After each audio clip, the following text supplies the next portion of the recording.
La représentation nationale s'est d'abord prononcée sur le projet de loi portant création du projet de formation des acteurs du commerce de détail Profac. Un projet soumis à son approbation par le ministère de l'Industrie, dont les raisons justificatives sont apportées ici par le ministre de la Communication chargé des relations avec les institutions, porte-parole du gouvernement. Quelques avantages qui vont ressortir de ça, c'est qu'il y aura la création d'une synergie d'action entre les centres de gestion agréés et les collectivités territoriales.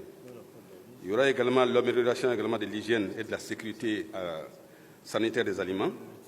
Il y aura, vous l'aurez compris, à travers les formations, le renforcement des capacités des commerçants détaillants.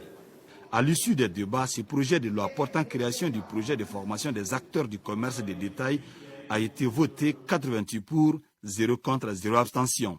On a fait une série de recommandations, toujours pour permettre une meilleure mise en œuvre de ce projet.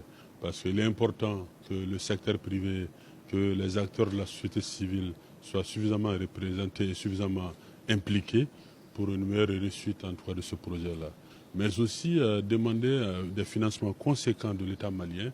Le second projet de loi sur lequel les députés se sont prononcés est relatif à la création du Centre d'études et de renforcement des capacités d'analyse et de plaidoyer CERCAP. Comme le précédent, ce projet de loi a été aussi adopté à l'unanimité. Le ministère porteur de ce projet de loi est celui en charge de l'aménagement du territoire. Le troisième et dernier projet de loi a trait à la prorogation de l'état d'urgence jusqu'au 31 octobre 2020. Avant de procéder au vote, des questions d'éclaircissement ont été adressées au ministre de l'administration territoriale et de la décentralisation, parmi lesquelles l'impact de l'état d'urgence depuis son instauration à nos jours et le pourquoi de sa prorogation. Il est important qu'il y ait un état d'urgence pour pouvoir justement essayer de gérer cette situation sécuritaire.